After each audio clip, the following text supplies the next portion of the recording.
ಈಗ 1,000 ಜನ ಏನು ಅರ್ಜಿ ಹಾಕಿರೋ ಪೈಕಿ ಈ ಸ್ಟಾರ್ಟ್ಅಪ್ಗೆ ಇವತ್ತು ನಾವು ಏನೋ ಪ್ರತಿಯೊಂದು ಸ್ಕ್ಯಾನ್ ಮಾಡ್ತಾ ಇದ್ವಿ, ಪ್ರತಿಯೊಂದು ನೋಡ್ತಾ ಇದ್ವಿ.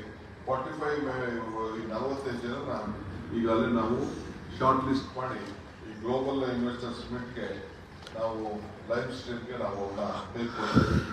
ಹೀಗೆ ಈ ವರ್ಷದ ಒಂದು ಹೊಸ ಗ್ಲೋಬಲ್ ಇನ್ವೆಸ್ಟರ್ಸ್ ಮೀಟ್ಗೆ ಒಂದು ಹೊಸ ಆಕರ್ಷಣೆ ಇದೆ.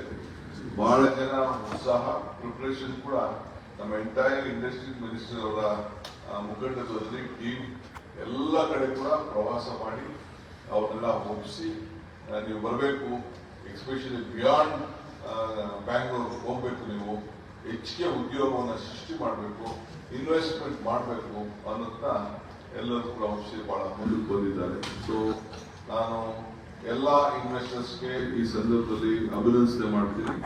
ಅವರೇನು ನಂಬಿಕೆಯನ್ನು ಇಟ್ಕೊಂಡು what ever the confidence they have restored on us, we will keep it up and we will see that they flourish, they create more employment, they create more investment, and it is an important destination in the entire India. We will see that the Bangalore will be maintained, Karnataka will be maintained as one of the best destinations for investment as globally. ಈಗಾಗಲೇ ಉಪಮುಖ್ಯಮಂತ್ರಿಗಳು D K Shivakumar ಅವರು global investors meet ನಮ್ಮಲ್ಲೇ ಪ್ರಾರಂಭ ಆಗಿ ಈ ಸಲ global investors ಮೀಟಲ್ಲಿ ಇದೆಲ್ಲ ನಡೀತದೆ ಅನ್ನೋದನ್ನು ಹೇಳಿದ್ದಾರೆ. ಇವತ್ತು ಈ ಒಂದು ಸಭೆ ಮುಖ್ಯಮಂತ್ರಿಗಳ ಅಧ್ಯಕ್ಷತೆಯಲ್ಲಿ ಒಂದು ದಿವಸ ಸಭೆ ಮಾಡಿ ಸಿದ್ಧತೆಗಳನ್ನ ಎಲ್ಲ ಪರಿಶೀಲಿಸಿ ಅವರಿಗೆ ಮಂದಕ್ಕೆ ಮಾಡಿಕೊಳ್ಳುವಂಥ ಒಂದು ಮೀಟಿಂಗ್ ಒಂದು ದಿವಸ ನಾವು ಏರ್ಪಡಿಸಿದ್ವಿ. ಅವರ ಕೆಲವೊಂದು ಅನಾರೋಗ್ಯದ ಕಾರಣದಿಂದ ಒಂದು ದಿವಸ ಅವರಿಗೆ ಕಾಲಿಗೆ ಬೆಂಕಿದ್ದರಿಂದ ಅವರು ಈ ಮೀಟಿಂಗ್ ಬರಲಿಕ್ಕಾಗಿಲ್ಲ. ಅದಕ್ಕೆ ನಾವು ಉಪಮುಖ್ಯಮಂತ್ರಿಗಳನ್ನ ಅವರು ಎಲ್ಲ ಸಚಿವರು ಇವತ್ತು ಆಗಮಿಸಿ, ಇನ್ನೂ ಕೆಲವು ಸಚಿವರು ಬೇರೆ ಬೇರೆ ಪ್ರವಾಸದಲ್ಲಿದ್ದಾರೆ. ಈ ಗ್ಲೋಬಲ್ ಇನ್ವೆಸ್ಟರ್ಸ್ ಮೀಟ್ ಸಿದ್ಧತೆಗಳನ್ನ ಎಲ್ಲರೂ ಕೂಡ ದಿವಸ ಉಪಮುಖ್ಯಮಂತ್ರಿಗಳ ಒಂದು ಮಾಡಿದೆ. ಇನ್ವೆಸ್ಟ್ ಕರ್ನಾಟಕ 2025 ಇದು ಈ ಪ್ರತಿ ವರ್ಷ ಇನ್ವೆಸ್ಟರ್ಸ್ ಮೀಟ್ಗೆ ಸ್ವಲ್ಪ ವಿಭಿನ್ನವಾಗಿ ನಾವು ಮಾಡ್ತಾ ಇದ್ದೇವೆ. ಯಾಕಂದ್ರೆ ಈಗ ಉಪಮುಖ್ಯಮಂತ್ರಿಗಳು ಹೇಳಿದ ಹಾಗೆ ಎಲ್ಲ ರಾಜ್ಯಗಳು ಇವತ್ತು ದಿವಸ ಗ್ಲೋಬಲ್ ಇನ್ವೆಸ್ಟರ್ಸ್ ಮೀಟ್ ಮಾಡ್ತಾರೆ. ಪ್ರತಿಯೊಂದು ರಾಜ್ಯಕ್ಕೆ ಮೊದಲು ಕೇವಲ ಕರ್ನಾಟಕ, ಮಹಾರಾಷ್ಟ್ರ, ಗುಜರಾತ್ ಒಂದು 3-4 ರಾಜ್ಯಗಳಾಗ್ತಿತ್ತು. ಹೀಗಾಗಿ ಈ ಸಲ ನಾವು ಸ್ವಲ್ಪ ಡಿಬೇಟ್ ಮಾಡಿ ಸ್ವಲ್ಪ ಅರ್ಥಪೂರ್ಣವಾಗಿ ಆಗಲಿಕ್ಕೆ ಪ್ರಯತ್ನ ಮಾಡಿದ್ದೀವಿ. ಈ ಗ್ಲೋಬಲ್ ಇನ್ವೆಸ್ಟರ್ಸ್ ಮೀಟ್ 2025 ಏನು ಜಾಗತಿಕ ಬಂಡವಾಳ ಹೂಡಿಕೆದಾರರ ಸಮಾವೇಶ 2025 ಇದೆ. ಇದಕ್ಕೆ ನಾವು ರೀಇಮ್ಯಾಜಿನಿಂಗ್ ಗ್ರೋತ್, ಪ್ರಗತಿಯ ಮರುಕಲ್ಪನೆ ಅಂತೇಳಿ ಅಥವಾ ಬೆಳವಣಿಗೆಯ ಮರುಕಲ್ಪನೆ ಅಂತೇಳಿ ಆ ಒಂದು ನಮ್ಮ ಟೀಮ್ನಲ್ಲಿ ಇದು tech driven, green, inclusive and resilient verticals ಮೇಲೆ ಇದನ್ನ ಮಾಡ್ತಾ ಇದ್ದೀವಿ. ನಾವು ಯಾಕೆ ವಿಭಿನ್ನ ರೀತಿಯಾಗಿ ಮಾಡ್ತಾ ಇದ್ದೀವಿ ಅಂತ ಹೇಳಿದ್ದೀವಿ. ದಿವಸ 11ನೇ ತಾರೀಕಿಗೆ ಸಾಯಂಕಾಲ 4 ಗಂಟೆಗೆ ಈ ಉದ್ಘಾಟನೆ ಸಮಾರಂಭ ಆಗ್ತದೆ. ಬಹಳಷ್ಟು ಜನ ಇವತ್ತು ಕುಮಾರ್ ಮುಖ್ಯಮಂತ್ರಿ ಮಾಡಿದ್ದಾರೆ, ಆನಂದ್ ಮಹೀಂದ್ರ ಮತ್ತು ಕಿರಣ್ ಮುಜುಮ್ದಾರ್ ಕೊಟ್ಟು ಬಹಳಷ್ಟು ಜನ ಇವತ್ತು ಮಾಡಿದ್ದಾರೆ. ಸೆಂಟ್ರಲ್ ಮಿನಿಸ್ಟರ್ಸ್ಗೂ ಕೂಡ ನಾವು ಕೂಡ ವಿನಂತಿ ಮಾಡ್ಕೊಂಡಿದ್ವಿ, ಪ್ರಧಾನಮಂತ್ರಿಗಳಿಗೂ ಕೂಡ ವಿನಂತಿ ಮಾಡ್ಕೊಂಡಿದ್ವಿ. ಅವರು ಪ್ಯಾರಿಸ್ಗೆ ಫ್ರಾನ್ಸ್ಗೆ ಹೋಗ್ಬೇಕಾಗಿದ್ದು ಒಂದು ಅವರನ್ನ ಕೋರಿಕೆಯನ್ನು ಹೇಳಿದ್ದಾರೆ. 13ನೇ ತಾರೀಕಿನವರೆಗೆ ಸೆಷನ್ ಇದೆ. ಅದಾದರೂ ಕೂಡ ಕೆಲವು ಸೆಂಟ್ರಲ್ ಮಿನಿಸ್ಟರ್ಸು ಇನ್ನೊಂದು ಸೆಷನ್ ಬರ್ತಾರೆ, ಕೆಲವೊಬ್ಬರು ಇವತ್ತೊಂದು ಕನ್ಕ್ಲೂಡಿಂಗ್ 14th ಬರ್ತಾರೆ. ಸೊ ಹೀಗಾಗಿ 11th ಆದ್ಮೇಲೆ 12th to 13th 2 ದಿವಸ ಡೆಡಿಕೇಟೆಡ್ ಬಿಸ್ನೆಸ್ ಆಗಬೇಕು ಅಂತೇಳಿ. ಯಾಕಂದರೆ ನಾವು ಉದ್ಘಾಟನೆಯೂ ಕೂಡ ಆ ಬಿಸ್ನೆಸ್ ಡೇಸ್ ಹಾಕೊಂಡ್ಬಿಟ್ಟಿದ್ರೆ ಅರ್ಧ ದಿವಸ ಅದರಲ್ಲಿ ಹೋಗ್ತಾ ಇತ್ತು.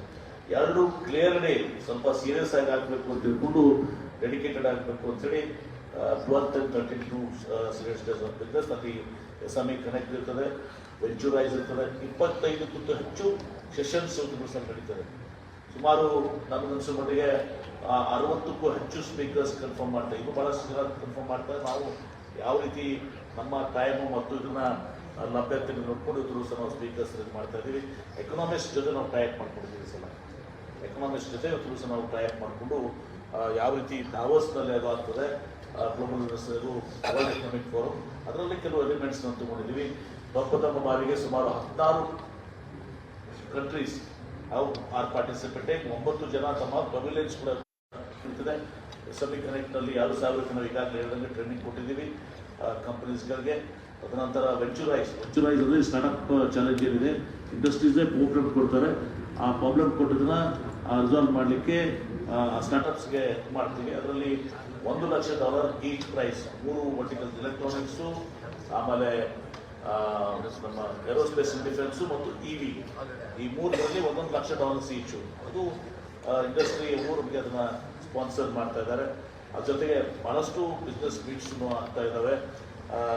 ಇದ್ರ ಜೊತೆಗೆ ಈಗಾಗಲೇ ನಾವು ಭಾಳ ಸಲ ನೀವು ಪ್ರಶ್ನೆಗಳನ್ನ ಕೇಳ್ತಾ ಇದ್ರಿ, ಎಷ್ಟು ಬಂಡವಾಳ ಬರ್ತದೆ, ಎಷ್ಟು ರಿಯಲೈಸ್ ಆಯಿತು ಅಂತೇಳಿ. ಈ ಸಲ ನಾವು ಭಾಳ 7 ಲಕ್ಷ ಕೋಟಿ ಈಗಾಗಲೇ ನಮಗೆ ಕಮಿಟ್ಮೆಂಟ್ ಬಂದಿದೆ. ಇನ್ನೂ 3 ಲಕ್ಷ ಕೋಟಿ ಕಮಿಟ್ಮೆಂಟ್ ಬರ್ತದೆ. ಮೇಜರ್ ಅನೌನ್ಸ್ಮೆಂಟ್ಸ್ ಎಲ್ಲರೂ ಕೂಡ ನಾವು ಅಲ್ಲೇ ಮಾಡ್ತೀವಿ. ಮತ್ತು ನಮ್ಮ ಗುರಿ ಏನಾಗಿದೆ ಅಂದರೆ ಆ 7 ಲಕ್ಷ ಕೋಟಿ 10 ಲಕ್ಷ ಕೋಟಿ ಏನು ಬರ್ತದಲ್ಲ, ಅದರಲ್ಲಿ 70 to 80% ರಿಯಲೈಸ್ ಆಗಬೇಕು. ರಿಪೀಟ್ ದಿಸ್, 70% ರಿಯಲೈಸೇಷನ್ ಆಗಬೇಕು. ಆ ರೀತಿ ನಾವು ಸುಮ್ಮನೆ ಕೆಲವು ರಾಜ್ಯಗಳು ಘೋಷಣೆ ಮಾಡ್ತಾರೆ. ನಮ್ಮ ಪ್ರಿಯಾಂಕ್ ಖರ್ಗೆ ಅವರು IT ಬಿಲ್ಡಿಂಗ್ಸ್ ಎಲ್ಲ ತೊಗೊಂಡು ಹಾಕ್ಕೊಂಡು 50 ಲಕ್ಷ ಕೋಟಿ 25 ಲಕ್ಷ ಕೋಟಿ ಅಂತ ಮಾಡ್ತಾರೆ. ನಾವು ಅಂತ ಮಾಡ್ತಾ ಇರೋ ಭಾಳ ಸಿಸ್ಟಮೆಟಿಕ್ ಆಗಿ ಇದನ್ನು ನಾವು ಏನು MOU ಸೈನ್ ಮಾಡ್ತೀವಿ ಅದು ರಿಯಲೈಸ್ ಆಗಬೇಕು, ನಮಗೆ ಕನ್ವರ್ಟ್ ಆಗಬೇಕು. ಮತ್ತು ಈಗಾಗಲೇ ಉಪಮುಖ್ಯಮಂತ್ರಿಗಳಾದಂಗೆ ನಾವು ಹೊಸ ಇಂಡಸ್ಟ್ರಿಯಲ್ ಪಾಲಿಸಿ ತಂತೀವಿ. ಮುಖ್ಯಮಂತ್ರಿಗಳು ಹೊಸ ಸರ್ಕಾರ ರಚನೆ ಆದ ಕೂಡ ಇಮಿಡಿಯೇಟ್ ಆಗಿ ಹೇಳಿದ್ರು